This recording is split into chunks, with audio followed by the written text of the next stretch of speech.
Hello, ladies and gentlemen, and welcome to day 3 of stimulus and response. To remind you, these are the teaks that we are covering, and yesterday I mentioned that they are almost identical.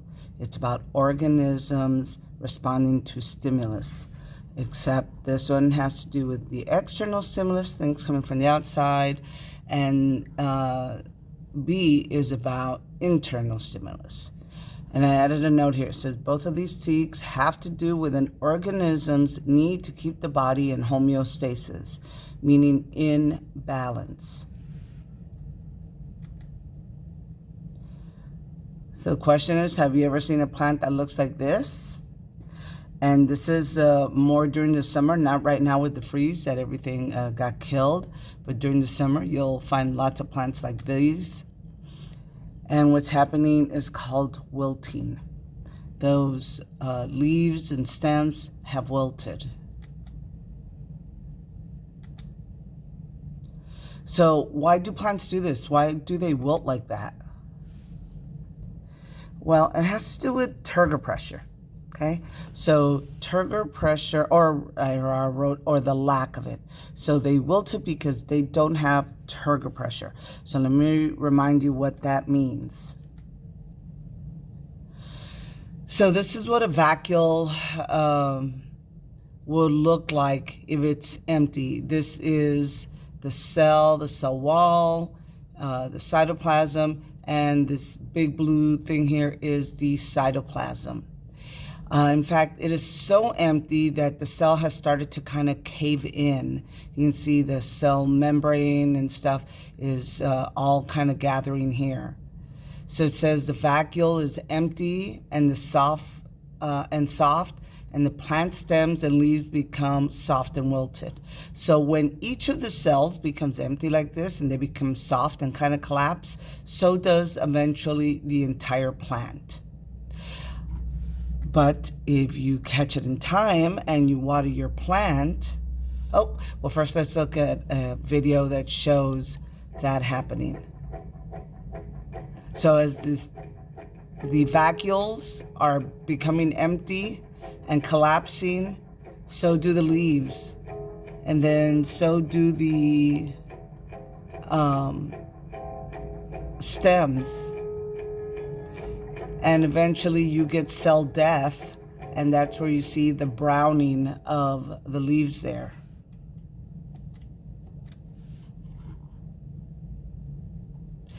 But if you water that plant and you catch it on time, what's going to happen is that the roots are going to soak up the water.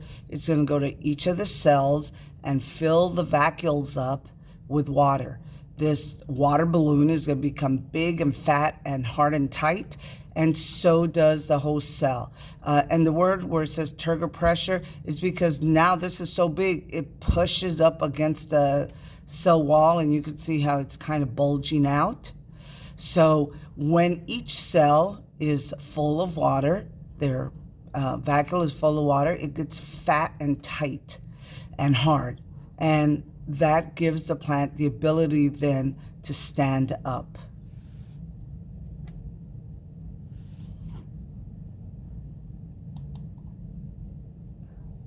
So high turgor pressure means that the plant vacuoles are really full. So as they're pouring in that water, the roots actively start bringing that water into up the xylem, into each of the cell to fill that balloon.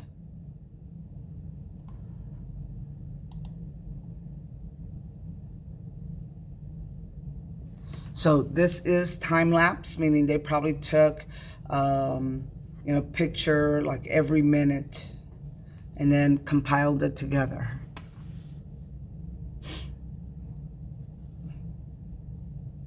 So I had a plant that looked almost just like one, not as bad as that one. And I came home, I watered it, and probably within the hour it was standing up again. This is called a peace lily.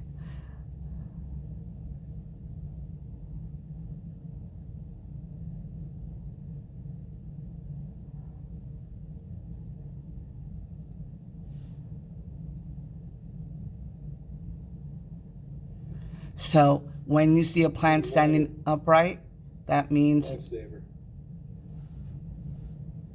that the vacuoles are full. All right?